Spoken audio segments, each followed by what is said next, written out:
Hello!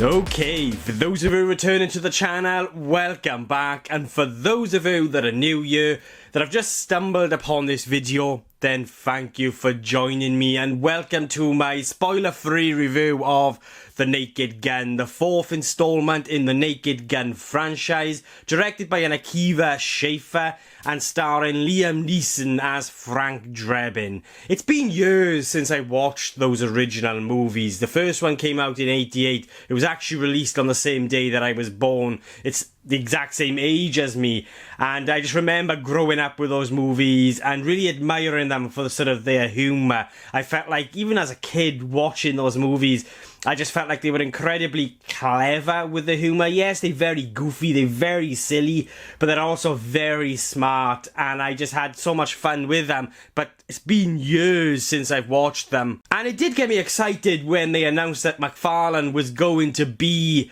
originally he was directing. He handed that over to Akiva Schaffer, and instead he's producing you. But I'm a big fan of Family Guy and that kind of style of humour as well. And then you had Liam Neeson announced as the son of Frank Drebin, and I just thought that was perfect. I think Liam Neeson is definitely someone that can deliver sort of this style of humour and be really effective. Actually take that kind of that comedic, that style of comedy from those original movies and really just sort of run with it. And I was quite looking forward to this movie. So, The Naked Gun. It follows Detective Frank Drebin Jr, the son of the original Frank Drebin. Following in his bumbling father's footsteps, Drebin Jr must save the world from an evil tech billionaire who has created a device called the P.L.O.T device. That can turn people into aggressive barbarians.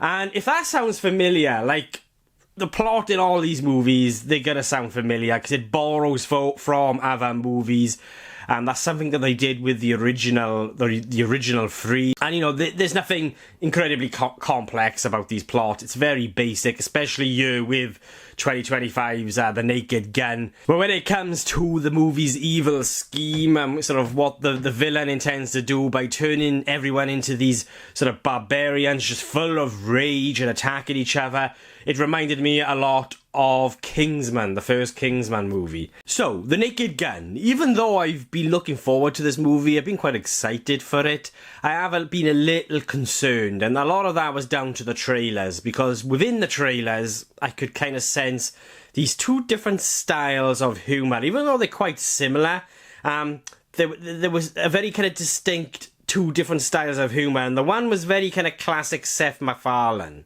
Like, from watching the trailer, I could sort of tell the moments that were just very Seth MacFarlane and Family Guy. But then you've also got the classic, you know, that very kind of classic smart humour from those original movies there. And that is what you pretty much get here with this movie. It is very much a blend or an infusion of those two different styles of humour that, yes, in many ways are quite similar, but there are moments in this movie that to me felt very Family Guy and felt very Seth MacFarlane. And then you've also got sort of infused within all of that is the classic, very kind of smart play on the words humour that we all sort of know and love. Well, I do anyway, you know, from those original movies. And I just love sort of like, just like with those original movies, how every frame, whether it be visual or just a line, or, you know, every frame has something within it that just had me, you know, it just amused me, whether it be laughing out loud or just a sort of a chuckle. Like, not the humour didn't always work, it didn't always, you know, really land, but there are moments that just had me laughing out loud, and it's been a while since I've done that in a comedy, you know, in a comedy in recent years. Like, this was a movie where there are certain moments and I was literally laughing out loud, and I think in many ways they did a very good job at honouring those original movies in the way in which they sort of captured the essence and spirit of those original movies with how they sort of brought that very kind of classic style of humour and comedy here to life. like I said, it doesn't always work, and a lot of those moments are with the moments that I felt were very Seth MacFarlane and Family Guy. Not that I'm a massive fan of Family Guy. I absolutely love the humour within that show. And you get these moments, and it's like, I kind of liked it. I liked it. It made me, I chuckled. But I felt like these moments, or certain moments throughout this movie, weren't really given enough time to fully kind of breathe and come to life and allow these kind of comedic moments to play out for them to be really sort of effective for me. And I think that is definitely going to be just like a personal preference. Not everyone's going to agree with me on this, but there are moments within the movie that I just felt like they could have spent a little more time on. Just let certain gags play out. I felt like that was something that I was kind of really wanting and sort of hoping for with certain moments, and then it would kind of just, for me personally, would just be cut short. And so even though I'm kind of pulled in because I'm like, oh yeah, this is wacky, this is bonkers, this is proper fucking silly and goofy, but it would kind of just end in a way that was like, I feel like, for me personally, some of these moments would have been a hell of a lot more effective and would have amused me even more if they had perhaps played these moments out a little bit longer. But I really think that that's just a personal preference, and I think that there's a lot of people who are going to disagree with me on that. And when I mean, when I say the humour doesn't always work, for example, there's a certain moment in this movie, don't worry, this is spoiler free, so I won't give anything away, but it's a moment where Liam Neeson's character is sneaking behind these guards, and it's just incredibly funny. Again, a lot of it is down to Liam Neeson's performance in this moment, and there's an element of Family Guy to it as well. And it's a moment that had me laughing out loud. And then it's also a moment at the same time that managed to kind of fall flat as well. Like, it had me in stitches. It had me barely laughing right up until like a certain moment, just as the gag is ending, you could say. And the very final moment will just sort of fall flat. And there were a couple of moments like that throughout the movie, and I think it wasn't always successful. This is an 80-minute movie, something like along those lines, and I'm not saying every minute in this movie will have you barely laughing or laughing out loud or even chuckling. But there was enough in here for me to really just have a really good time. And one of the aspects I liked about this movie, which I really liked about it actually, but I felt like they could have lent into it a little bit heavier, and that is they weren't afraid to offend when it comes to the jokes, the gags. And that is something that I really appreciated, even though I feel like they could have pushed that a little further.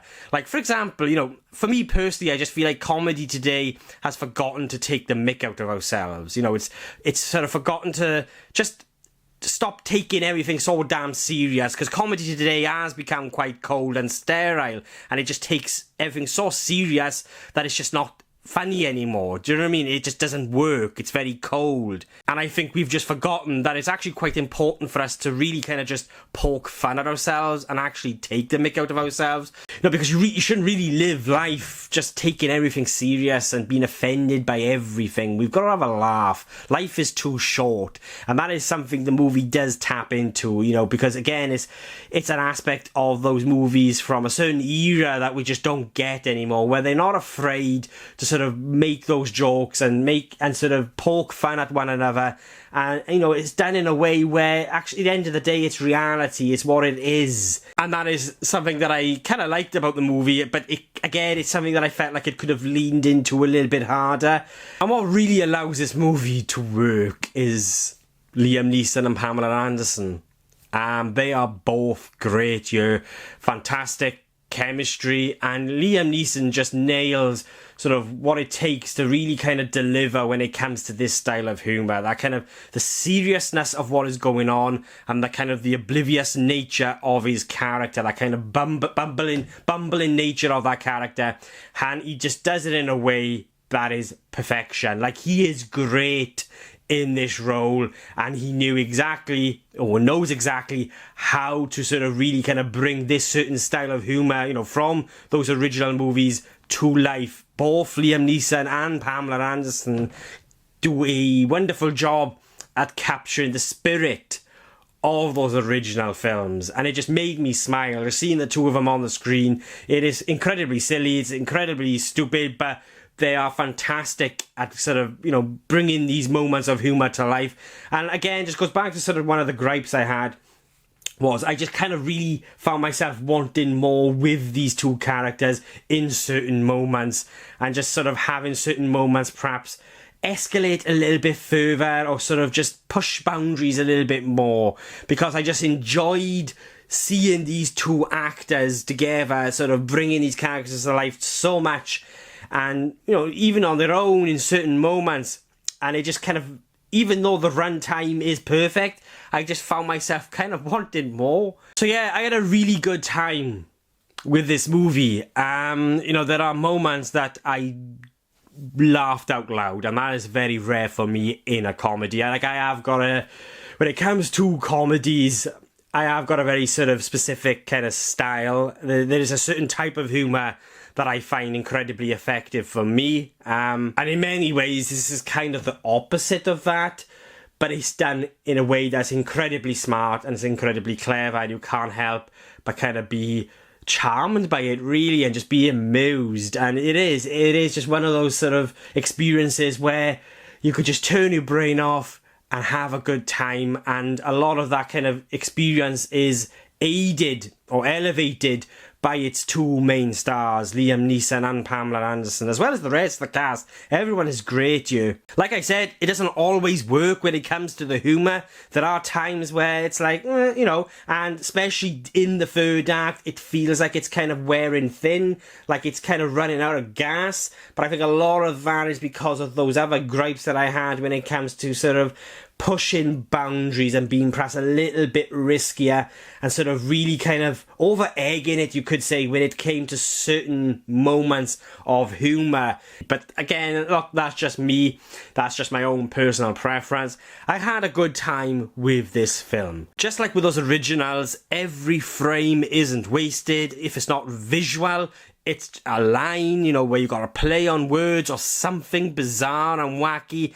And I do miss this from comedies today. What they manage to achieve here, what they do a really good job at, is capturing the essence of those original movies. It doesn't always work, and I felt like they could have, like I said, lent more into certain aspects of its humour, pushed the envelope, you could say, pushed boundaries, but it's also a well-done, respectful love letter to what's come before.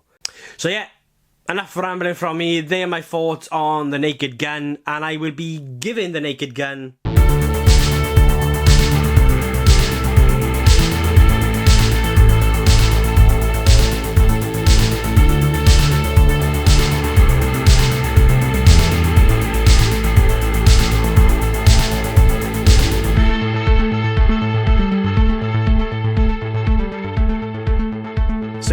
my thoughts on The Naked Gun. But what do you guys think? Have you seen it yet? Did you love it? Did you hate it? Do you agree or disagree with anything I've said? And please let me know in the comments below, and let's get a discussion going. And if you've made it this far into the video, then thank you so much. I really do appreciate it. And if you want to watch future movie reviews from just some random Welsh geek rambling on, then please hit the subscribe button. It will mean an awful lot to me.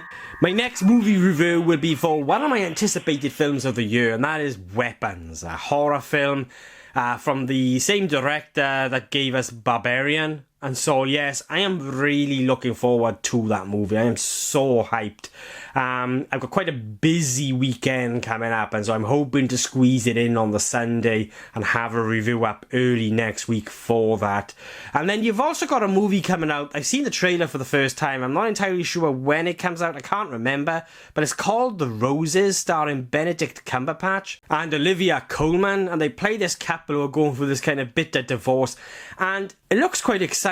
Like, it got me very intrigued. A lot of it because it reminded me of a certain movie from the early 90s, and I think it's called The War of the Roses with Michael Douglas, if I can remember correctly. And it just feels like I haven't seen that movie in years. I think it's called War of the Roses. If I'm wrong, let me know below. But it's The Roses, which comes out this year, starring Olivia Colman and Benedict Cumberbatch.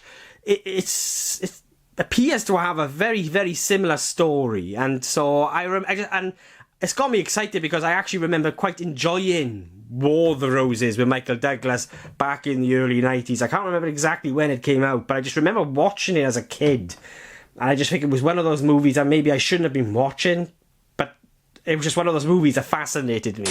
Okay, I actually just looked at the movie The Roses, the synopsis, and there's a reason to why the movie was familiar.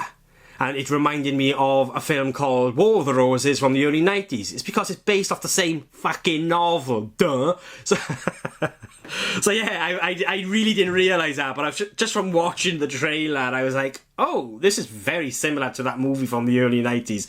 But it is in fact a reimagining of the 1989 classic film The War of the Roses, based on the novel by Warren Adler. So there we are. Yeah, so yeah, thank you all again for the support, whatever it be, liking, commenting, subscribing. It means the absolute world to me.